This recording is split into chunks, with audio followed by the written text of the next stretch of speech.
이번 시간에 파산관제인 최신 현황, 다음 주, 이번 주죠 벌써. 집회사건 현황에 대해서 한번 대체적으로 알아보겠습니다. 5건이고요. 4월 10일 날 선고됐습니다. 이번 주 이제 수요일 6월 14일 날 재판을 하죠. 2달 정도 지나서.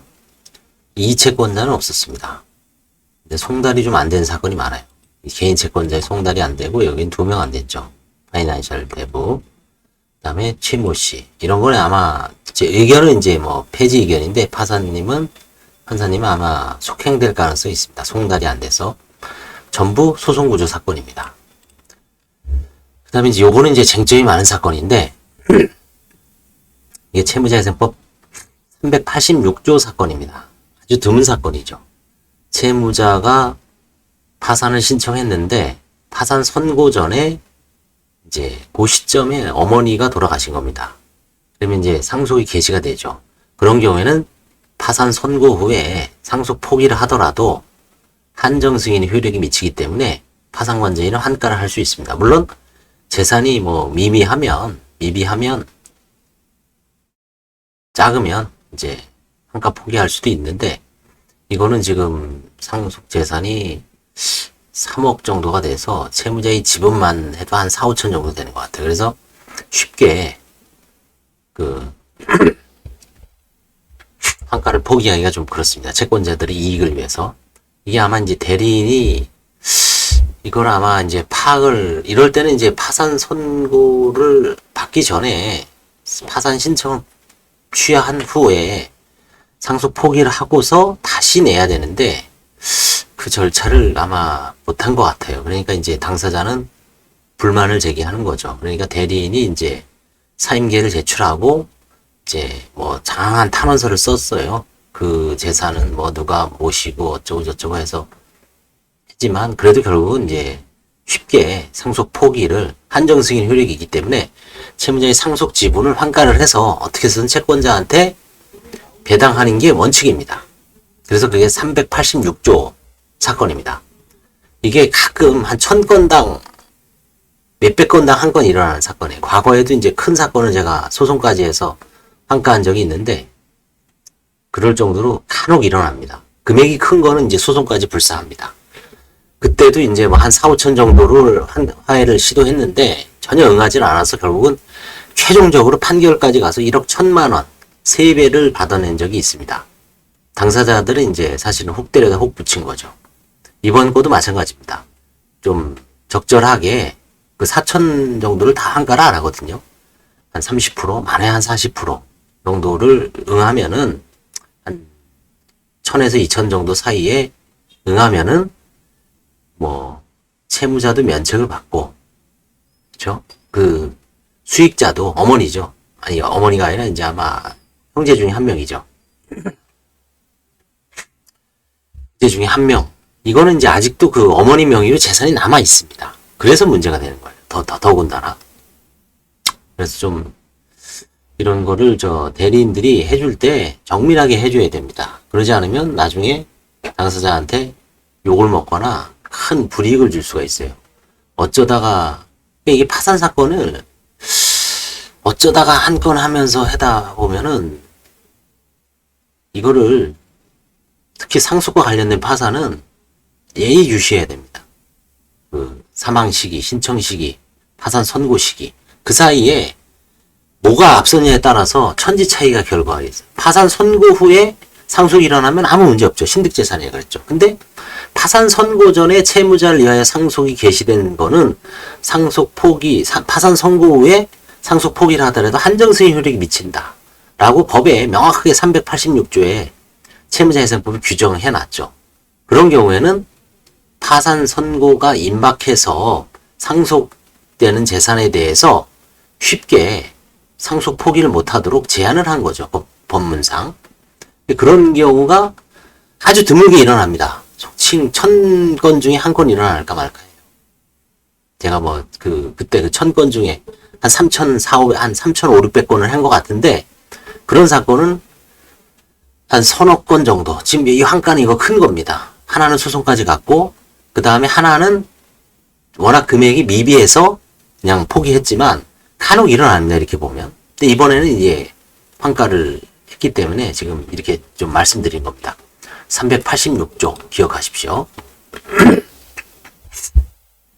386 하면 기억하기 쉽죠. 그 다음에 이제 속행 사건이 15건입니다. 요 사건은 이제 2023년 1월 9일날 선고돼서 집회가 이제 두 번째 집회입니다. 화해가 완료됐습니다. 화해가 완료됐지만 조세 채권 과다로 재단 채권만 변제하고 폐지할 예정인데 이제 화해할 돈을 내는지를 지켜보기 위해서 계속 한 두세 달 단위로 속행하고 있습니다.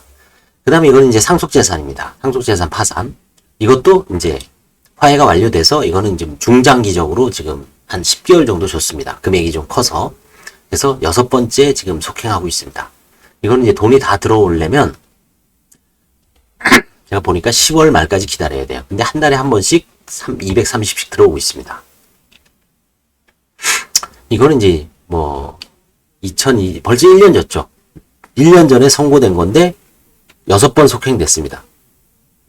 이거는 지금 배당 이의소가 진행됐는데 이제 6월 8일 날 파산관제인이 제가 최종적으로 승소했습니다. 원고가 패소했습니다. 청구 기각이 되는 바람에. 그래서 원고가 항소를 안 하면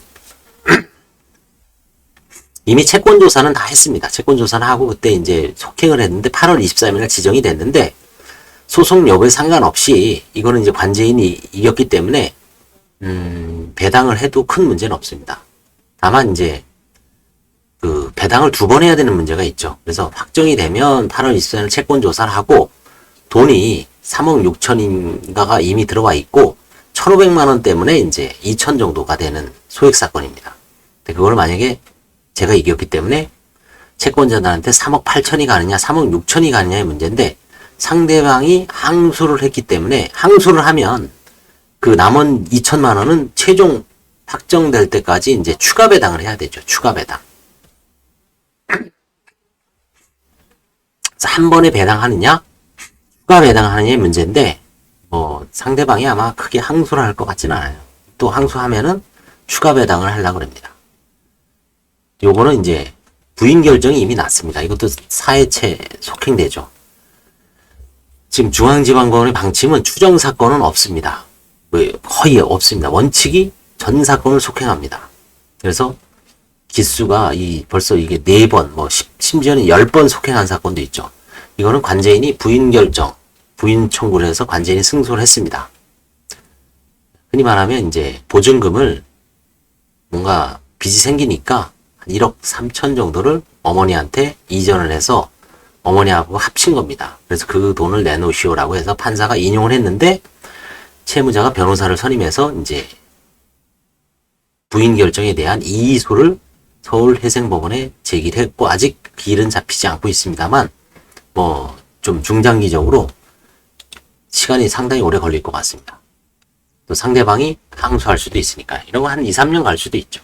어쩔 수가 없습니다. 이런 거는. 적절하게 좀 타협을 했으면 뭐 좋았을 텐데 뭐 간혹 그러죠. 그 뭔가 무지 아니면 똥꼬집 때문에 이런 거는 어떻게 보면 변호사가 선임되면 그 변호사도 승패를 어느 정도 예측을 하면 당사자한테 좀 조언을 해줄 수 있거든요.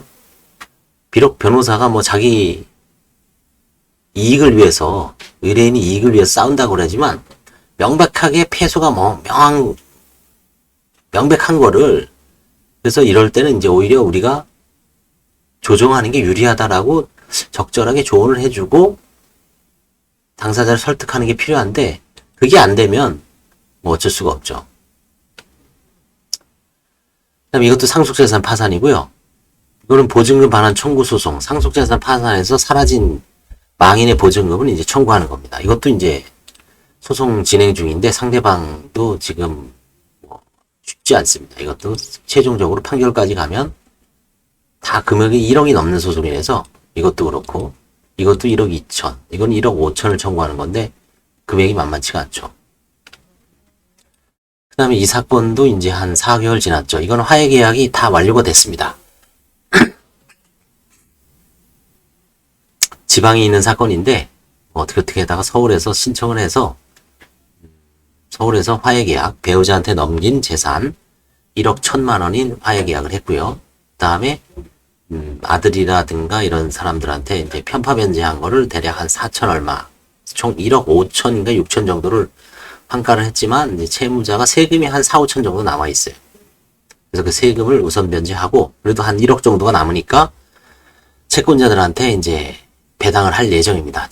채무는 이제 수십억입니다. 그래서 뭐 크게 배당률은 높지는 않지만 하여튼 이행 여부를 지금 지켜보고 있습니다. 화해계약 이행을 위해서 이것도 돈이 뭐 만만치 않기 때문에 이것도 한 1년 정도 걸릴 거예요. 돈 1억 5천을 다 넣는다는 게 쉽지가 않죠. 그 다음에 이거는 이제 배당을 다 끝나고 종결 면책은 채권자한테 돈을 나눠준 거죠. 이거는 이제 돈을 다 넣습니다. 그래서 이제 배당 절차에 착수를 했습니다. 주말에 제가 이제 관제인 보수결정 소명자료 제출 및 예납금 재단 편입 신청을 했습니다. 그게 이제 보수결정 및 예납 예편, 그게 최초의 이제 돈을 배당하는 절차죠. 거기서 이제 보수결정이 되면 보수결정, 관제인 채유보수결정문하고 그 다음에 이제 재단 채권을 이미 조사한 거를 먼저 변제하고 그 다음에 이제 채우배당 제외기간 결정하고 배당 이의기간 결정하고 그래서 그 기간이 지나면 이제 그때 비로소 배당 절차에 진짜 착수합니다. 배당을 통지하고 나눠주는 거죠. 이것도 이미 이제 돈을 다 나눠주고 종결 면책 끝난 사건이고요. 이것도 이제 속행 사건인데 이미 화해가 완료됐습니다. 그래서 화해가 완료됐을지라도 옛날 같으면 추정을 해놨는데 이제 계속 그 중간중간에 점검을 합니다. 이게 그냥 추정이 되면 채무자도 돈이 어려우면 돈 마련하기가 어려우면 그냥 잊어버려요. 그러면 나중에 계산을 해보면 약속한 날짜에 돈이 반도 안 들어가고 있습니다. 심지어 돈을 넣지 않은 경우도 있죠. 그래서 이제 계속 속행을 해서 주지시키는 거죠. 아, 내가 이 사건에 돈이 빨리 입덕하기 위해서는 다음에 나머지 이것도 종결면책, 종결면책 이것도 폐지 면책됐습니다. 송달이 지금 안 되고 있죠. 이건 폐지 면책. 재단 채권만 변제하고 폐지가 됐습니다. 그래서 대략 이제 이런 정도가 이제 최신 사건이라고 할 수 있습니다. 감사합니다.